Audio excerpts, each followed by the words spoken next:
একদিকে নির্বাচন কমিশন আগামীকাল শেষ দফা ভোটে নিরাপত্তা সুনিশ্চিত করতে যাবতীয় পদক্ষেপ করেছে। এর পাশাপাশি ডিসিআরসি কেন্দ্রগুলিতে ভোটকর্মীদের চরম ব্যস্ততা।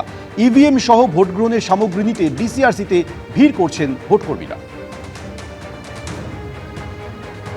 আমরা গীতাঞ্জলি স্টেডিয়ামে রয়েছি, ডিসিআরসি সেন্টার, এবং সেখানে আমরা দেখতে পাচ্ছি যে কসবা বিধানসভার এই যে মেটেরিয়াল কাউন্টারগুলো, সেখানে ইতিমধ্যে যে ইলেকশনের জন্য যে ভোটিং যে কিটগুলো থাকে সেইগুলো কিন্তু ইতিমধ্যে এখানে রেডি করা হয়েছে বা তৈরি করা হচ্ছে একেবারে গুনে গুনে। কিছুক্ষণ আগে কয়েকজন ভোট কর্মীদের সাথে আমরা কথা বলছিলাম এবং তারাও কিন্তু ইতিমধ্যে বলছেন যে প্রত্যেকবারের তুলনায় এবারে নিরাপত্তা নিয়ে তারা অনেকটাই তারা বলছেন যে কড়াকড়িটা তারা দেখতে পাচ্ছেন। যারা আসবে ওদের ওই ব্যাগগুলো তুলে দিতে হবে, সেইগুলো মোটামুটি সব রেডি করা আছে। এগুলো সব কি ভোটিং কিট? হ্যাঁ, এগুলো সব ভোটিং কিট, যেগুলো বুথে বুথে যায় সেই তাদের ব্যাগ। এই ব্যাগগুলো যারা পোলিং কি আছে মূলত ভোটিং কিটের, যেমন আমরা দেখি ইভিএম এর মধ্যে আছে, পুরো আইটেমটা এর মধ্যে আছে। এইবারে ওরা আসবে, ওরা আবার মিল করে নেবে, যদি কোনো মিসিং হয় আবার দিয়ে দেবো। ইতিমধ্যে আমরা দেখছি যে এই যে ভোটিং কিটগুলো, সেই ভোটিং কিটগুলো তৈরি করা হয়েছে কসবা বিধানসভার আমরা দেখছি, এবং এই ভোটিং কিটগুলো যে যে কাউন্টারগুলো করা হয়েছে সেসব কাউন্টারগুলোতে এখানে অফিসিয়ালসরা থাকবেন। নির্দিষ্ট কাউন্টারে নির্দিষ্ট যারা পোলিং অফিসাররা তারা আসবেন এখানে, এবং তারা এখানে এসে তারা একের পর এক এই ডিস্ট্রিবিউশনের কাজগুলো চলবে। এবং আজকেই নির্দিষ্ট যে কেন্দ্রগুলোতে বা যে পোলিং বুথগুলোতে সেগুলোতে তারা চলে যাবেন। আমরা দেখছি এখানে অনেকে রয়েছেন, তাদের সাথে আমরা কথা বললাম, এবং এখানে যারা পোলিং অফিসাররা তাদের কিন্তু আসা শুরু হয়েছেন আমরা দেখছি, এবং তারা এখানে একেবারে প্রত্যেকটা কাউন্টারই এখানে আলাদাভাবে নির্দিষ্ট করে দেওয়া হয়েছে ঠিক কোন পিএস নাম্বারের এখানে কাউন্টারে কে আসবেন, এবং এইভাবেই ভাগ করা হয়েছে। আমি সবসময় প্রিসাইডিং অফিসার হিসেবে ডিউটি করতে গেছি, এবার 149-এ ইনসাইড থেকে ডিউটি করছি। তাতে একটা জিনিস লক্ষ্য করছি যে অনেক আঁটোসাঁটো নিরাপত্তা, আরেকটা জিনিসও লক্ষ্য করছি যে মানুষের স্বতঃস্ফূর্ততা অনেক বেশি।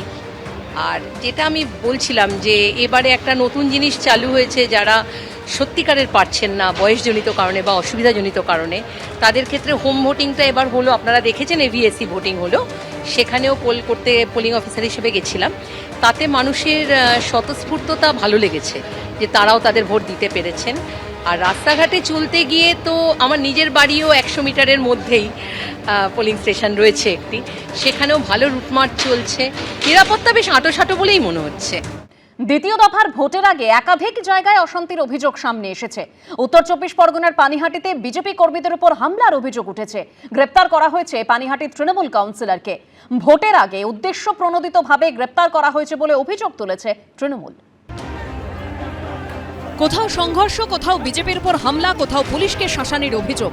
রাজ্যে দ্বিতীয় দফার ভোটের 72 ঘন্টা আগে পরপর 3 তৃণমূল কাউন্সিলরকে গ্রেপ্তার করল পুলিশ। রবিবার উত্তর 24 পরগনার পানিহাটিতে ফ্লেক্স ফেস্টুন লাগাচ্ছিলেন বিজেপির কর্মীরা। অভিযোগ সেই সময় দলবল নিয়ে তাদের উপর চড়াও হন পানিহাটির 20 নম্বর ওয়ার্ডের তৃণমূল কাউন্সিলর স্বপন কুণ্ডু। বিজেপি কর্মীদের বেধড়ক মারধর করা হয় বলে অভিযোগ। বিজেপির দাবি, চৌঠা মের পর তাদের ঘর ছাড়া করা ও বাড়িতে আগুন লাগিয়ে দেওয়ার হুমকিও দেন তৃণমূল কাউন্সিলর। ঘোলা থানায় তৃণমূল কাউন্সিলর স্বপন কুণ্ডুর বিরুদ্ধে অভিযোগ দায়ের করেন বিজেপি কর্মীরা। এরপরই তৃণমূল কাউন্সিলরকে গ্রেপ্তার করা হয়। অকারণে অকথ্য ভাষায় গালিগালাজ করে এবং মারধর চালু করে। আমাদেরকে হুমকিও দেওয়া হয়, ভোট পরবর্তী 4 তারিখের পরে তোদের দেখে নেব, বাড়ি ছাড়া হবে, অগ্নিসংযোগ। এরকম বহু কাউন্সিলর এবং নেতৃত্ব যারা তৃণমূল কংগ্রেসের ভোটটা করেন, উদ্দেশ্য প্রণোদিতভাবে তাদেরকে গ্রেপ্তার করা হচ্ছে। বিজেপির দলদাস দালাল হয়ে নির্বাচন কমিশন চলছে। উত্তর 24 পরগনারই ভাটপাড়ার এক তৃণমূল কাউন্সিলরকেও গ্রেপ্তার করেছে পুলিশ। সমীরণ পালের রিপোর্ট, এবিপি আনন্দ, উত্তর 24 পরগনা। প্রচারের শেষ লগ্নেও বরানগরে তৃণমূল বিজেপির মধ্যে গন্ডগোল। নির্ধারিত সময় পেরিয়ে যাওয়ার পরও বিজেপি প্রার্থী সজলের বিরুদ্ধে সভা চালিয়ে যাওয়ার অভিযোগ তুলল তৃণমূল।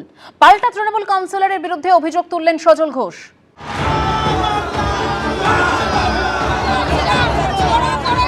প্রচারের শেষ লগ্নেও বরানগরের তৃণমূল বিজেপি দ্বৈরথ, একে অপরকে লক্ষ্য করে স্লোগান পাল্টা স্লোগান, ব্যাপক উত্তেজনা।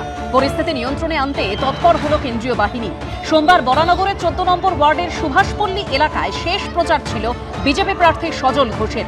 বিকেলে সেখানে তৃণমূল কাউন্সিলরের নেতৃত্বে একটি মিছিল হওয়ার কথা ছিল, কিন্তু তৃণমূলের অভিযোগ নির্ধারিত সময় পেরিয়ে যাওয়ার পরও সভা শেষ করেননি সজল ঘোষ। সজল বাবুর এখানে মিটিং চলছে, তাতে আমাদের তো অসুবিধা নেই, পারমিশনটা 2টো অবধি। আমাদের মিছিলের টাইম 4:30 to 5টা।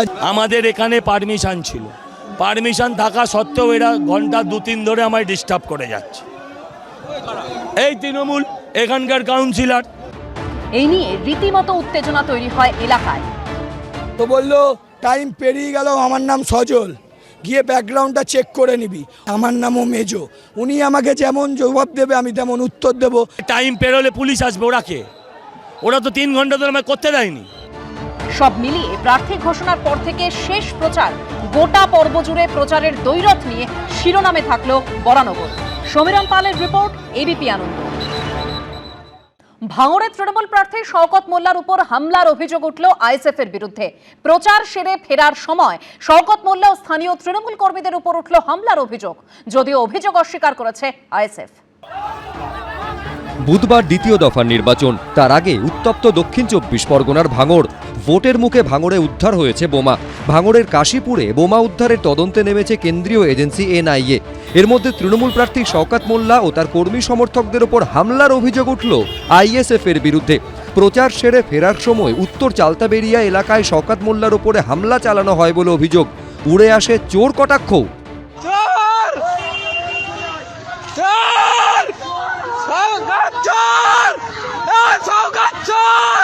আবুল খায়েরের নেতৃত্বে আমাদের উপরে আরো কয়েকজন ছিল, তাদের উপর আমাদের উপরে অ্যাটাক করে।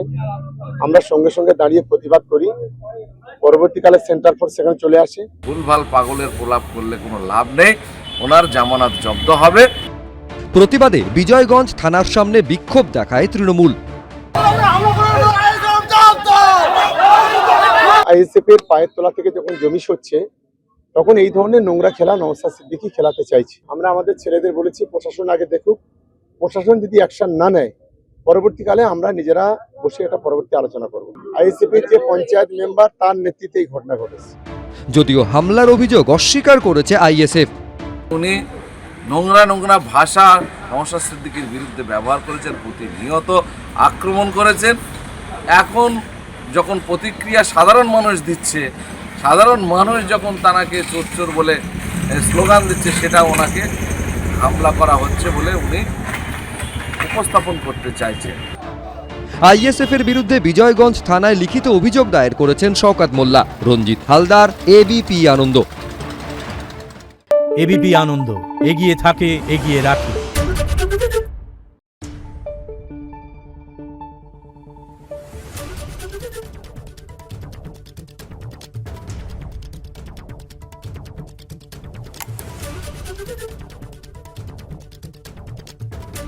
Thank you.